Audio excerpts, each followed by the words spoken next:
Hi అండి, అందరికీ నమస్కారం. బాగున్నారండి? మేము కూడా చాలా బాగున్నాము. ఇది వచ్చేసి సండే స్పెషల్గా అయితే చేపలు తీసుకొచ్చామండి. ఇది రాగండి చేప అంటారు కదా, అదే చేప. కొద్దిగా ముళ్ళు కూడా తక్కువగా ఉంటాయి, టేస్ట్ కూడా బాగుంటుంది ఈ చేప. అందుకని చెప్పేసి ఈ చేప అయితే తీసుకొచ్చుకున్నాము. ఒక కేజీన్నర అయితే ఉందండి. ఇది ఒకటే చేప. దీని కాస్ట్ వచ్చేసి 280 రూపాయలు పడింది. చేప అయితే ఫ్రెష్గానే చాలా బాగుంది.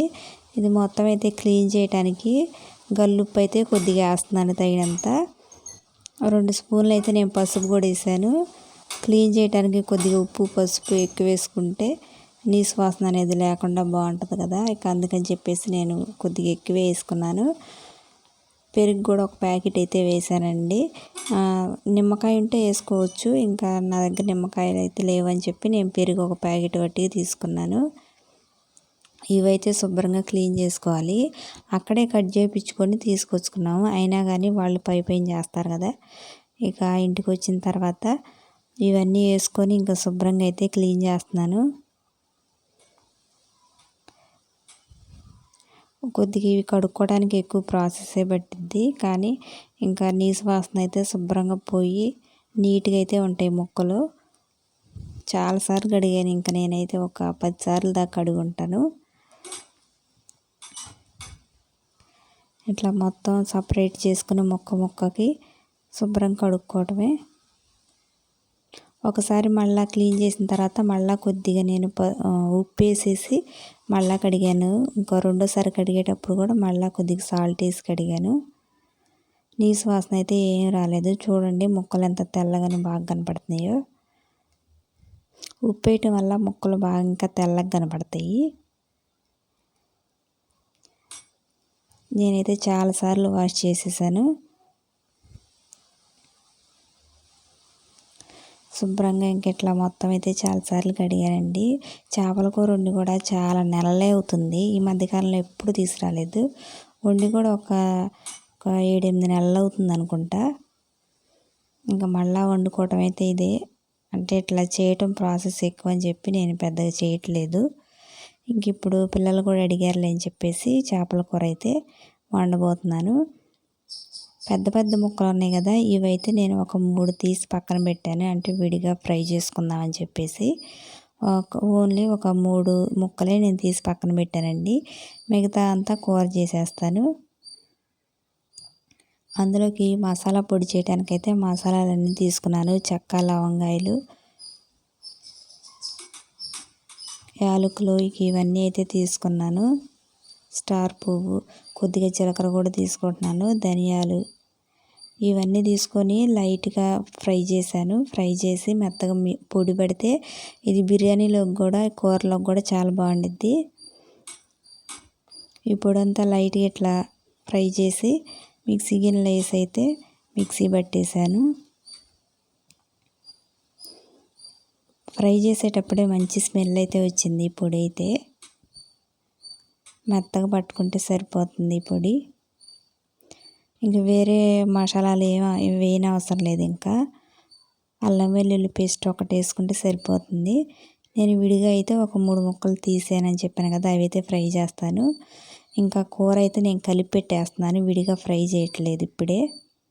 అంటే ఫ్రై కాదు, అంటే తాలింపు వేసి చేసుకుంటారు కదా, అట్లయితే చేయట్లేదు. నేను కూర మొత్తం కలిపేసి పెట్టేస్తున్నాను. ముందుగా ఒక 2 స్పూన్లు అయితే పసుపు వేసాను. నేను ఒకేసారి ఫ్రై ముక్కలు కూడా వేసేస్తున్నాను మసాలాలు, ఎందుకంటే కలిపి పక్క ఫ్రిడ్జ్లో పెట్టి నేను ఈవినింగ్ ఎప్పుడోసారి ఫ్రై చేస్తాను. ప్రస్తుతానికి కూరలోకి మాత్రం పసుపు ఉప్పు కారం అయితే వేస్తున్నాను. కారం అయితే చేపల కూర కాబట్టి మనకి ఎక్కువే పట్టిద్ది. ఎవరి టేస్ట్ని బట్టి వాళ్ళు తినేదాన్ని బట్టి వేసుకోవటమే. నేనైతే ఇప్పుడు వేసాను, నాకు ఇంకా సరిపోనట్టుంటే తర్వాత కూడా కలుపుతాను. ఫ్రై ముక్కలకైతే నేను కలిపి పక్కన పెట్టేశాను. ఇప్పుడు నేను మసాలా పొడి పెట్టాను కదా, అది కూడా ఒక స్పూన్ వేస్తున్నాను ఫ్రై ముక్కలకి. కర్రీ చేయడానికి కూడా ఇందులో ఒక 1.5 స్పూన్ అయితే వేసాను. మంట మరీ ఎక్కువగా ఉండిద్ది కాబట్టి 1.5 స్పూన్ కలిపానండి, ఎక్కువేం కలపలేదు. ఒక పెద్ద సైజు ఉల్లిపాయ అయితే కట్ చేశాను, అదైతే వేస్తున్నాను కూరలో. అల్లం వెల్లుల్లి పేస్టు, లైట్గా కొబ్బరి కూడా వేసాను, ఎక్కువ కాదు. కొంతమంది చేపల కూరలో కొబ్బరి వేసుకోరు, కొబ్బరి వేసుకుంటే ఇంకా టేస్ట్గా ఉండిద్ది. కొన్ని ముక్కలు పట్టికి నేను వేసాను, కొబ్బరి కూడా కలిపి మిక్సీ పట్టాను. ఈ ఫ్రైలో కూడా కొద్దిగా కలిపేస్తున్నాను ఒకేసారి. కలిపేసి ముక్కలకైతే మొత్తం పట్టించేస్తున్నాను. పట్టించి ఫ్రిడ్జ్లో పెట్టుకొని ఈవినింగ్ అయితే ఫ్రై చేస్తాను నేను. ఒకేసారి కలిపేసుకొని పెట్టుకుంటే బాగుంటుందని చెప్పేసి నేనైతే కలిపేసేసానండి. ఇప్పుడే ఇంకా సపరేట్గా మళ్ళీ తర్వాత కలపటం ఎందుకని చెప్పేసి ఇప్పుడే కలిపేసేసాను.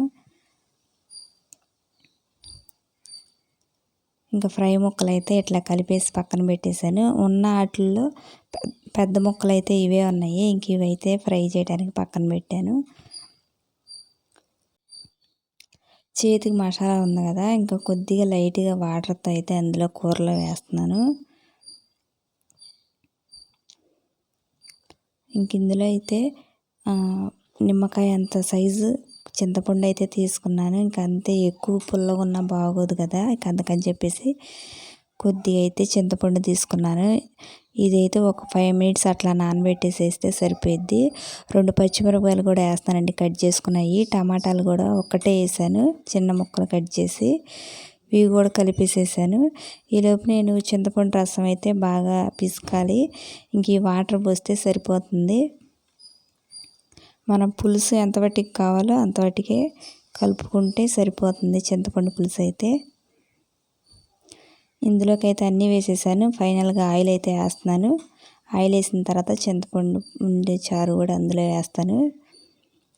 ఆయిల్ కాస్తంత ఎక్కువ వేస్తానండి, చేపల కూర నీసు వాసన రాకుండా ఉండిద్ది కదా. ఆయిల్ అయితే చాలా ఎక్కువ వేసాను. ఇంక ఈ చింతపండు రసం కూడా అందులో కలిపేస్తున్నాను.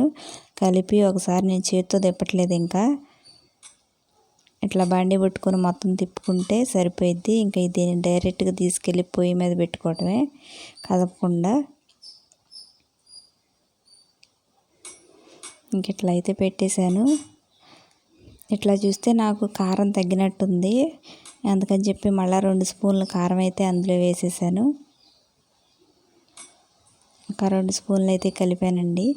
మూత పెట్టుకొని కారం వేసిన తర్వాత మళ్ళీ ఇంకోసారి మొత్తం అట్లా తిప్పి మూత అయితే తీయకుండా ఒక 15 నిమిషాల దాకా హై ఫ్లేమ్లో అయితే ఉడికించుకోవాలి.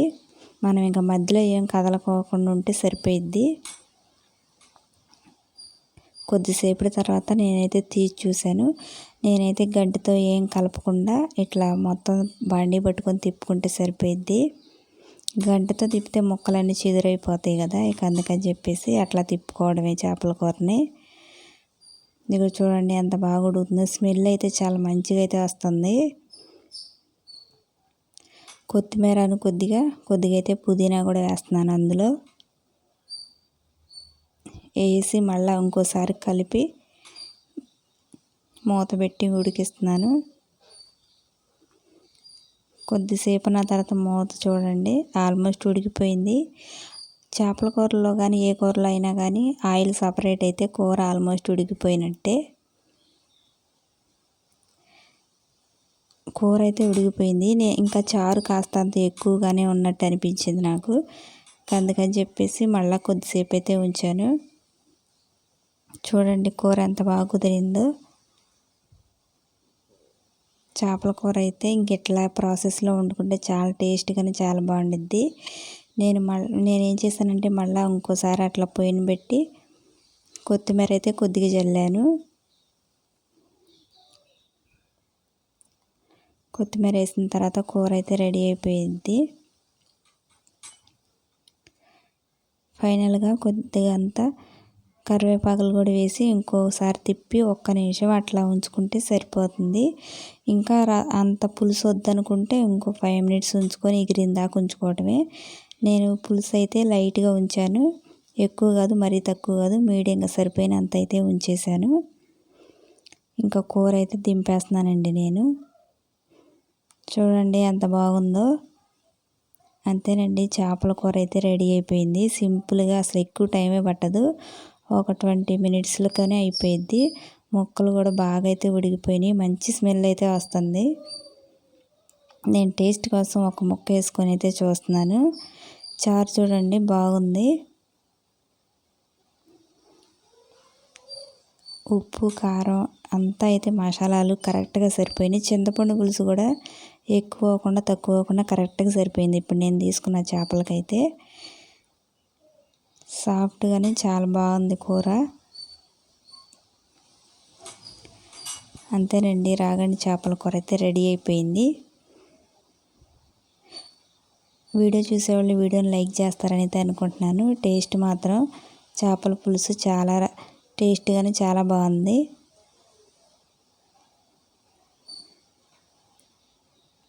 నేనైతే అన్నంలో తినను, ఎప్పుడు ఇట్లా ఉత్త ముక్కే తింటాను. అంతేనండి.